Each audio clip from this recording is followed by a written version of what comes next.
On étudiait cette sortie du président Cyril Ramaphosa de l'Afrique du Sud qui rend hommage à la CEDEAO pour sa stratégie décisive contre les coups d'État. On donne la parole à madame. Voilà la sortie du président. Je connais votre position, madame. Allez-y. Oui, merci, Michel. Le président sud-africain a fait une sortie qui probablement va plaire au chef d'État de la CEDEAO, mais n'a pas fait, excusez-moi d'aller tout droit, n'a pas fait vraiment une lecture approfondie de la situation que vivent les peuples de la sous-région ouest-africaine, qui font partie de cet espace CEDEAO. Donc, je me dis, quand j'ai vu ça tout de suite, mais quelle mouche l'a piqué? Il faut aller au fond chercher vraiment qu'est-ce qui cause les coups d'État et les chefs d'État prennent ces décisions-là. Bon, la CEDEAO en son sein a les causes de ces coups d'État-là. Donc, la solution à ces coups d'État-là doit venir encore d'elle parce que elle connaît les causes, elle connaît les raisons qui poussent les militaires à prendre le pouvoir. Vous les connaissez aussi? Bah oui, non. Allez-y. Je ne veux pas. Aidez-nous. Bon, si le chef d'État sud-africain a dit de pareilles choses avec son homologue bissau-guinéen, Embalo, ce qui s'est passé à en Guinée la fois passée, coup d'État déjoué où on ne veut pas aller en profondeur pour dire que ça a été organisé par eux-mêmes, ce serait, voilà, je vais mettre ça au conditionnel pour ne pas, voilà, ce serait organisé par eux-mêmes pour balayer une partie de ces Vous pensez à une purge? Oui, c'est une purge, hein, donc c'est une mutinerie organisée par... Sacré madame, voilà. Allez-y. Donc du coup... Et c'est trop hâtif de se prononcer ainsi. Et si, par exemple, l'Afrique du Sud faisait partie de la CEDEAO et que les chefs d'État occupent vraiment une durée à vie sur leur trône et ne veulent pas céder le pouvoir à ceux qui, en respectant les constitutions, bien sûr, est-ce que lui et M. Ramaphosa seraient au pouvoir? Je ne crois pas. Si Nelson Mandela, et paix à son âme feu, si il restait au pouvoir jusqu'à la fin de sa vie, si l'autre en faisait comme ça, est-ce qu'il serait là? Non. Voilà les causes qui font que les coups d'État sont organisés. On ne fait pas l'apologie des coups d'État. Non, loin de là. Mais qu'est-ce qui cause ça? Quand les peuples ne sont pas bien traités, les peuples réclament. Il y a la question sécuritaire aussi qui secoue ces peuples. Voilà, donc du coup, où on voit que notre pays va mal, où on assassine, les terroristes sont là, les bandits sont là, les pays sont coupés, les villages entiers sont décimés, on assassine des gens, les gens disparaissent, on ne sait même pas où ils sont, mais il est arrivé à un moment où ces militaires-là se sont dit leur responsabilité pour dire, mais nous sommes sur le terrain, nous sommes au front, nous voyons ce qui se passe, mais on fait quand même à cette anarchie, et puis bon, quand même reconstruction, les choses, avant de remettre le pouvoir au civil. Moi, je ne vois pas ce qui est mal. Au Burkina Faso, par exemple, on a vu la réaction du président déchu. Il a mis les moyens pour combattre les terroristes. Mais oui, ça continue. Mais aujourd'hui, avec les militaires aussi, ça continue. Oui, mais bon, ça dit que ce n'est pas du jour au lendemain. Parce que ce qui a pris des années pour s'enraciner, ce n'est pas du jour au lendemain. On va déloger ces terroristes-là qui vraiment, on sait ce qui est à la base, ce qui amène les terroristes sur le terrain, le manque de développement, le manque d'infrastructures, le manque de beaucoup de choses, et puis avec des prédateurs qui sont là, qui veulent à tout prix signer des accords secrets que les populations ne connaissent pas, qui ne font qu'enrichir, qui ne font que profiter aux signataires de ces accords-là. Je crois qu'il faut aller au-delà de ces paroles-là pour dire, voilà, vraiment, bon, c'est son point de vue à lui, mais que la CEDEAO soit un exemple sur le plan économique, on le voit, mais quand même il y a aussi des réserves là. La CEDEAO, tous ces pays regroupés ont vraiment le pouvoir financier pour pouvoir quand même asseoir une politique militaire on a vu avec Yaya Jammeh, mais ce n'est pas ça que de faire appel aux forces étrangères pour venir nous soutenir et qui font que nos militaires, arrivés à un moment, on croit qu'ils sont inactifs, on croit qu'ils n'ont aucune stratégie, on pense qu'ils n'ont aucune connaissance. On ne leur donne pas assez, même pas les formations, même quand ils sont là pour les former, c'est de leur donner donné. Ce qu'eux, ils n'ont pas appris là-bas, c'est une autre formation qui est liée, qui ne leur profite pas. Mais quand on dit qu'eux, ils sont les connaissants, ils sont toujours au devant, c'est ça qui fait qu'aujourd'hui, la CEDEAO n'a pas de crédibilité. Il faut s'attaquer à ces problèmes-là et mettre les fonds dont ils avaient besoin entre-temps. Tel pays, surtout avec la G5 Sahel, déposer les fonds qu'il faut pour avoir un armement solide que de dire ceci. Donc moi, je ne suis pas d'accord avec lui. Il n'a pas fait une bonne lecture. Il n'a pas fait une bonne analyse approfondie de la situation. Les réalités sont autres. Qui sont autres, vraiment. Le continent a beaucoup à apprendre de la façon dont la CEDEAO appréhende ce genre de sujet et fait face à une série de coups d'État. Alors, Adam Adjaranou, est-ce que le président sud-africain ne se contredit pas? Parce que la plupart de ces coups d'État, on les voit quand même en Afrique de l'Ouest, pas dans les autres contrées, si on peut le dire, l'Afrique centrale, ils sont champions dedans. Ah oui, ils sont certes champions, mais les récents... Parce que lorsque vous échelonnez un peu les coups d'État, l'Afrique de l'Ouest n'est pas en tant que tel modèle. On parle là plus de l'Afrique centrale. Et d'ailleurs, même on n'est pas véritablement modèle. Mais ce qu'il faut dire, moi je pense que l'analyse de madame est un peu déphasée pour la simple et bonne raison, surtout en ce qui concerne son aspect militaire. Vous prenez une puissance militaire comme l'Allemagne. On a une base américaine. Vous prenez par exemple la Corée du Sud, une puissance militaire. On a une base également étrangère. Le Japon, les exemples se multiplient. Donc moi je me dis aujourd'hui sur cette question de collaboration militaire, je pense que surtout nos pays ouest-africains sont en train de faire des analyses assez biaisées liées au fait que la présence d'une base militaire convoquerait peut-être les idées du fait que c'est peut-être une faiblesse liée donc à nos pays. C'est l'impression que les gens ont aujourd'hui. C'est vrai, parce qu'on oublie un peu cette géopolitique-là qui convoque réellement, dont j'ai donné des exemples. Les puissances militaires avérées ont toujours des bases militaires étrangères en leur sein. Ça cause quel problème? Mais au-delà de tout, je pense que tout de suite, Oris parlait du fait que lorsque vous prenez les pays africains, nous avons par exemple la plupart qui vont en Occident. Je rappelle qu'en termes de pourcentage, et aujourd'hui, toutes les présidents sont là pour le démontrer, l'Afrique de l'Ouest voyait très peu, très peu. Le pourcentage est très minime. Lorsque vous prenez ceux qui atteignent les rives occidentales, c'est selon les chiffres. Oui, les chiffres sont là. Toutes les études le prouvent à satiété et à suffisance. L'Afrique de l'Ouest voyage majoritairement entre elle et une partie en Afrique centrale. Contrairement à ce que les gens ont l'impression de pouvoir prouver que voilà, les fils de la sous-région voyagent majoritairement, ils meurent en mer. C'est pourquoi je parlais de la proximité avec peut-être l'Occident. Et ça dit à Adam Adjaranou que peut-être les Camerounais, les Gabonais et d'autres nationalités passent par l'Afrique de l'Ouest pour peut-être vouloir atterrir en Occident. Il y a toujours ça, non. Ne perdons pas le vue. C'est une question également désastreuse. On est d'accord, mais au même moment, l'Afrique de l'Ouest, liée au fait que nous avons ces levées de barrières là qui nous permettent aujourd'hui de voyager. Et d'ailleurs, n'oubliez pas aussi, c'est un refrain également qui a permis, disons, aux terroristes de pouvoir donc de faire de ces mouvements-là entre les pays. Et je pense que quelque part, cette question-là a été plus ou moins résolue avec cette fermeture des frontières-là. C'est vrai qu'on n'en parle pas assez, mais lorsque vous poussez profondément les réflexions, vous constaterez que ça a permis de pouvoir aménuiser en réalité l'extension que devait avoir le terrorisme. On ne dit pas que c'est une bonne chose. Nous voulons véritablement que ces frontières-là s'ouvrent parce qu'aujourd'hui, lorsque vous voyagez du Togo vers la Côte d'Ivoire, vous verrez véritablement le poids que cela constitue dans notre économie. Donc nous le voulons de tous nos voeux. Mais au même moment, rappelons que ces levées de barrières-là font que ces pays-là, comme vous venez de le dire, l'Afrique centrale, majoritairement, sont des pays qui rallient ces rives-là. Mais lorsque vous prenez globalement dans toute l'Afrique, le pourcentage est très minime à ce qui concerne la proportion des populations qui atteignent les rives occidentales que de voyager entre nous. C'est ce qui est véritablement important à plus de 80%. On parle de 10% ou 15% qui rallient. Certaines études montrent de 5% qui rallient en fait les rives occidentales.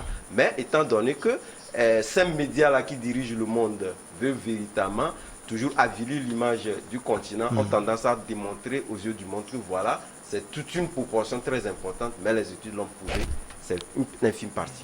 Oui, Horus, juste une minute, on va aller au Togo, le temps contre nous.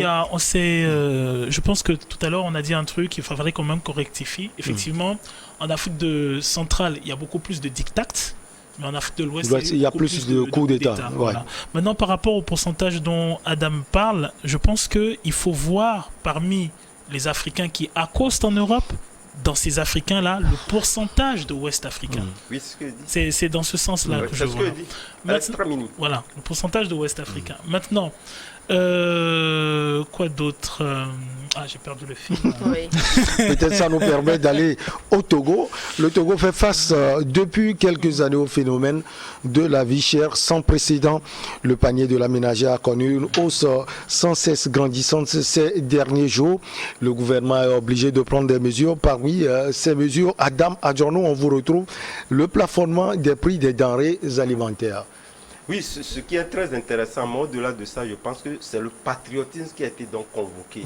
Lorsque vous écoutez les ministres qui ont un peu interprété l'idée dans laquelle ce plafonnement-là est intervenu, je rappelle que c'est un plafonnement qui va suivre, qui va faire l'objet d'une vérification et reposer le problème. Mais le ministre du Commerce le disait hier, en tout cas ce patriotisme-là doit toujours être de vue au niveau de ces commerçants-là. Peut-être, ils l'ont dit, peut-être si on plafonne le prix du maïs à 700 francs, ce patriotisme, si vous l'avez stocké par le passé, vous pousse à le ramener peut-être à 600 francs. C'est un vœu du gouvernement, parce que le gouvernement veut plafonner ces prix-là, mais il demande l'indulgence véritablement donc, de ces commerçants-là à faire prévaloir le patriotisme en réalité dans ce plafonnement-là.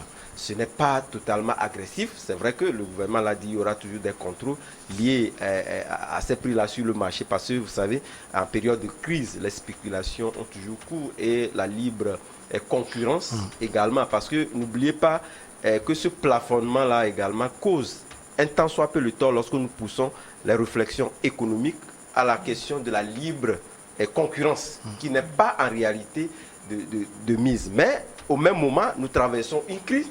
Et il est de bon ton que le gouvernement puisse prendre donc des mesures en témoignant le fait qu'on peut plus ou moins biaiser cet aspect de libre concurrence qui ne serait plus véritablement d'actualité lié au fait qu'on plafonne dans ces prix-là. Voilà pourquoi le gouvernement a demandé l'indulgence et le patriotisme de ces Togolais et également à ces commerçants, parce qu'il n'y a pas que les Togolais qui font donc le commerce sur le territoire togolais, a fait prévaloir le patriotisme et comprendre que les difficultés que subissent aujourd'hui les populations interrogent et interpellent un peu toute la population et faire en sorte que lorsque ce moment-là passera, on pourra retrouver cette libre concurrence-là que naturellement viendra donc biaiser donc, ce plafonnement.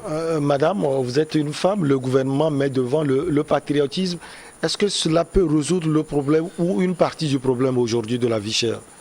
Bon, pas totalement le problème de la vie chère, parce que d'abord c'est un phénomène mondial, général, et que dans tous les secteurs, on a ça.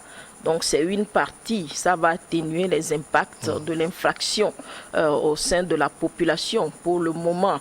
Donc ce patriotisme-là, bon, c'est quand même à convier les patriotes, les commerçants à aller à ça, parce qu'il y a certains qui ont payé vraiment ces produits-là à des prix élevés et que peut-être on l'a plafonné. Bon, ils sont un peu perdants, mais bon, il faut voir aussi la situation, ne pas chercher à aller quand même au-delà. Bon, comme ça vient, c'est une décision gouvernementale, donc il faut arriver à ça et faire avec le temps de la crise. Et quand il sera passé, bon, on va aller encore à la concurrence, comme l'a dit tout à l'heure Monsieur Adam. Donc, il faut, bon, c'est une initiative qui n'est pas mal, qui est à saluer pour, je crois que d'autres arriveront sur les produits pétroliers et il faut revoir aussi un peu les taxes au niveau des péages. Et pourquoi ne pas les laisser à un aller-retour simplement, que quelqu'un qui va passer 3 fois, 4 fois, 6 fois la journée, qu'il paye l'aller et le retour, et puis c'est fini. Et parce que les taxes sur les de marché qu'on supprime pour 3 mois, bon, en tout cas si quelqu'un, une famille paye le maïs, 5 bols de maïs par semaine, une fois le marché s'anime, c'est 150-200 francs et c'est quelque chose, mais bon, je crois que comme ils sont en train de faire les analyses, pousser les analyses et arriver quand même à atténuer un peu les impacts de ces infractions-là, des prix des produits. Donc, du coup, je crois qu'ils vont arriver quand même à sortir d'autres choses. Parce que c'est trivial.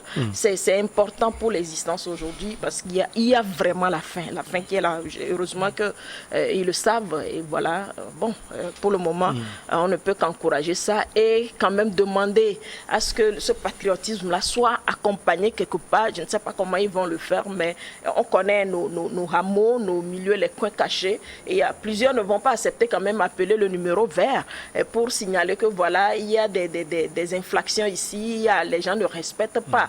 Bon, ils ont promis faire la surveillance, on a parlé de ça depuis décembre et c'est maintenant que on sent déjà 2 mois, 1 mois, 2 mois, c'est déjà grand pour la population. Donc ce qu'on perd, c'est beaucoup. Et il faut aller aussi à revoir les salaires, le SMIG. Donc il faut tendre vers ça parce que ça va donner encore beaucoup plus. On salue le fait d'annuler les prêts octroyés en début d'année par le chef de l'État à ceux qui le veulent dans la fonction publique comme para-public, c'est ça. Bon, on salue ces initiatives. Ça apporte plus aux fonctionnaires. Oui, bon, ils ne vont pas... C'est suspendu. Suspendu. Voilà, ils vont payer ça après. Donc voilà, c'est ça. Après. Donc du coup, et puis bon, il faut voir le côté salarial. C'est important parce que quand ça, on peut laisser les taxes de marché que les bonnes femmes, les gens, les commerçants payent au marché. Mais quand on augmente un peu le côté salarial, je pense qu'on va tous quand même applaudir et payer ces taxes-là sans avoir trop de trucs, sans le sentir quand même sur le paquet de la ménagère, comme vous l'aviez dit tout à l'heure. Donc il faut tendre vers là, rehausser le SMIG, ça se fait un peu partout. Il faut revoir leurs priorités et quand même donner un plus au peuple. On ne fera que les applaudir.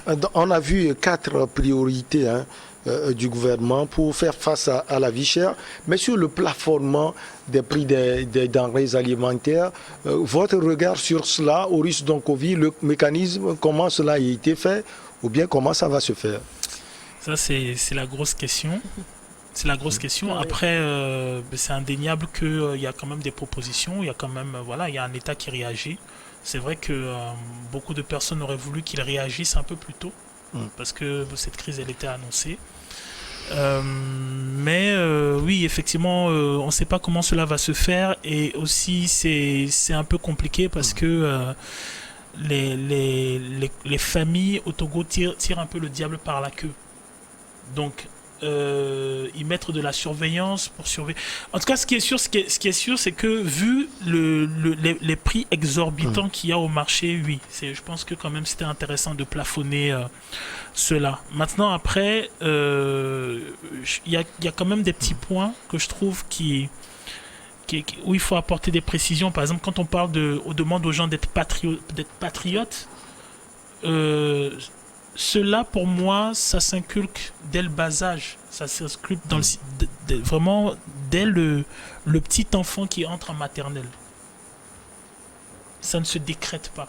C'est quelque chose qui s'enrichit au fur et à mesure quand l'enfant rentre dans cette institution qui est l'école et petit à petit apprend à devenir ado, adulte et ainsi de suite, et sans qu'il est profondément lié au devenir de la nation. Et ça, par exemple, si l'État parle de patriotisme, j'espère qu'ils en viendront à comprendre qu'il faut retourner au niveau des établissements et donc retourner au niveau des enseignants, retourner au niveau du système éducatif et ainsi de suite. Donc il y a déjà ce point-là. Le second point, c'est quoi? C'est que j'ai vu quand même, il faut reconnaître, qu'il y a des initiatives qui se font. On a vu la foire Miato, actuellement on a le festival des marmites et ainsi de suite. J'ose croire que on a donc au niveau du gouvernement des gens qui comprennent petit à petit l'importance, l'impératif d'investir dans tout ce qui est local. Alors quand je parle de tout ce qui est local, je ne parle pas seulement de tout ce qui est agroalimentaire, mais je parle aussi de ce qui est service. Quand par exemple tout à l'heure il y a madame qui parle des péages, par exemple, avec les gens qui vont passer 1, 2, 3, 4 fois.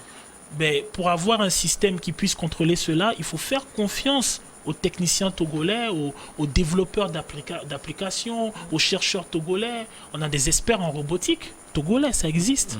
Donc il faut faire confiance à cela, il faut miser dans cela, il faut miser dans l'intellect togolais, il faut miser dans ces chercheurs universitaires. Par exemple, je donne un exemple, on a la ferme agroécologique du professeur Agbati, qui actuellement redéveloppe ce concept-là sur plusieurs espaces et qui a eu l'humilité de me confier que cet espace-là, non pas seulement vous avez des étudiants qui y ont participé, vous avez aussi des professeurs d'université qui ont participé à cela.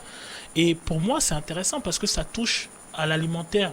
Ils produisent, ils sont dans la pisciculture, ils sont dans l'aquaponie, ils sont dans la multiplication des semences, ils sont dans la revalorisation de l'agriculture locale. Et ça, ce sont des trucs, ces gens-là, ils ont besoin que les gens du gouvernement puissent dire « Ok, d'accord, vous avez du potentiel, proposez-nous quelque chose, on investit. » Donc, à un moment, je pense que la chance du gouvernement togolais, c'est d'avoir une population qui est de nature très résiliente. Elle est très, très résiliente. Donc, pour moi, les solutions, c'est ça. C'est-à-dire miser sur la résilience des populations, redynamiser le Made in Togo, mais vraiment le Made in Togo en termes de proposition de services, proposition de productivité et ainsi de suite, vraiment miser sur cela. Et après, le système éducatif, quand on parle de patriotisme, mais il faut commencer à la base, ça commence dès l'enfant. Quand vous commencez dès l'enfant, oui, effectivement, dans 5, 10, 15 ans, quand vous mobilisez les gens, vous les avez près de vous. Bon, là, maintenant, ce qui va se passer, c'est que vous êtes adressé à des gens qui vont vouloir miser sur la sécurité. Et la sécurité dans le monde dans lequel on est, c'est l'argent. Donc les gens vont vouloir se faire des sous, rentabiliser au maximum, pouvoir avoir de l'argent afin de pouvoir le réinvestir. Et c'est là où se situe la difficulté d'avoir la surveillance, parce qu'il faut les agents. Ces agents, il faut les payer, et ainsi de suite. Je vais terminer avec un dernier point que je trouve que madame a touché, qui était important. Ouais, allez-y vite. C'est celui des salaires. Alors, non pas seulement il faut les revaloriser, mais en plus de cela, moi j'aurais voulu justement qu'il y ait un contrôle au sein des entreprises pour voir si les employés sont bien traités. Parce que si vous avez un employé qui est payé convenablement, un employé qui est payé dans les temps, mais vous désenclenchez une crise. Parce que la corruption de nos États est fortement alimentée par le fait que les gens ne soient pas bien payés, ne soient pas correctement payés et ne soient pas payés dans les temps. Donc les gens, ils cherchent un autre filon, et cet autre filon-là, c'est le fait d'être vénal, la corruption, la duplicité, le clientélisme et ainsi de suite. Alors, Adam, il n'y a pas que les prix des denrées alimentaires, il y a les produits importés également, les prix de l'huile végétale, du lait, de la farine, du blé et des concentrés de tomates sont plafonnés. Les premiers dans un tableau qu'on appelle 1, les seconds dans le tableau 2. Oui, naturellement, mais vous savez, même avant même d'agir sur cet aspect-là, j'aimerais un peu rebondir sur la question du patriotisme. Tout ce que vous avez dit est vrai. Et je pense que le gouvernement aussi l'a reconnu. Et en témoigne le fait que aujourd'hui, lorsqu'on jette un coup d'œil sur ce que certains, pour des réclamations, essaient de faire avec nos emblèmes, ça c'est pas du patriotisme. Et c'est des injures à l'égard des autorités que vous-même vous avez élues, etc. Donc tous ces aspects-là rentrent dans ce cours. Mais le gouvernement tire cette philosophie-là du fait que le bon comportement des citoyens lors de la Covid, lorsque le chef de l'État a demandé ce patriotisme lors de la période de Covid, on a vu véritablement que ça marchait, l'entraide, etc. Des gens qui ont un peu... C'est ce qui a fait que... Il faut faire attention, les gens ont commencé à s'entraider avant le message du chef de l'État. Non, je ne dis pas non, mais je dis cette philosophie-là...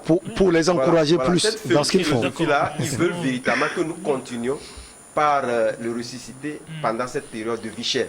En réalité, c'était ça. Donc, pour revenir au plafonnement, je pense que, à part certaines restitutions liées à certains produits qui coûtent énormément à l'État, ils l'ont également évoqué, la question de la TVA, qui est énorme. Parce que, vous savez, lorsqu'on tire la TVA de tous ces produits-là, c'est énorme pour le budget togolais.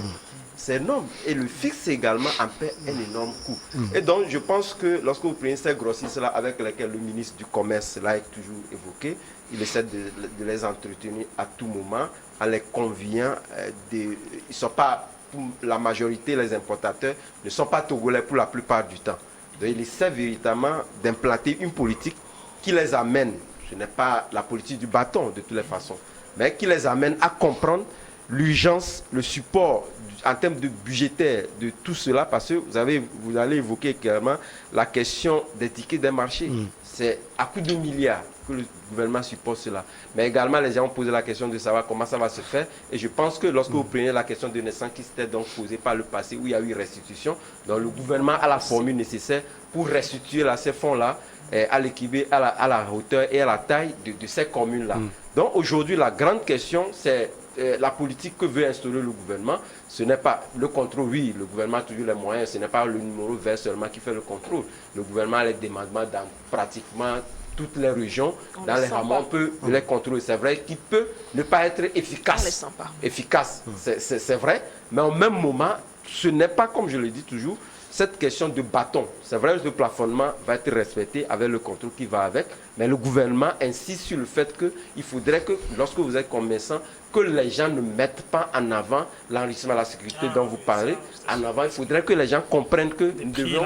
C'est en cela que je parlais donc de la libre concurrence qui est un peu affectée avec ce plafonnement-là, parce que personne ne peut le perdre de vue, mais il essaie d'inviter chaque citoyen à regarder en face la situation de l'autre et à voir que je m'enrichis, pour finir, l'autre n'a rien, il faudrait véritablement que je regarde par là et rabaisser les prix là et peut-être diminuer. Et pourquoi pas aller même au-delà, toujours continuer dans cet élan de solidarité en assistant certains qui n'ont pas la question de la faim. Personne ne peut l'occulter aujourd'hui, c'est pratiquement dans tous les hameaux, les villages, dans toutes les familles, on en connaît.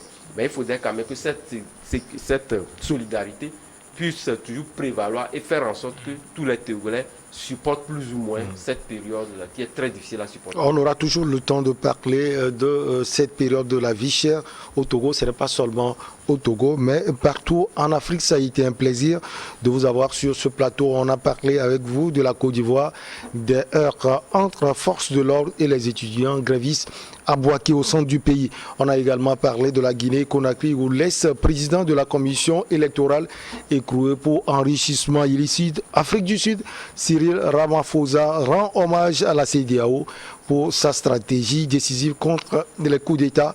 Et puis on a fini avec le Togo. Vie chère, le gouvernement plafonne les prix des denrées alimentaires. Merci beaucoup Russe Donkovi. Ça a été un plaisir de vous avoir sur ce plateau. Merci également à vous, Madame Sophia Kenyossi Adanou. Vous êtes sociologue et analyste politique. Adam Adjaranou, on est toujours ensemble. Oui, c'est un confrère. Merci également à vous. On se retrouve prochainement. Toujours avec le même plaisir. Excellent week-end à tout le monde.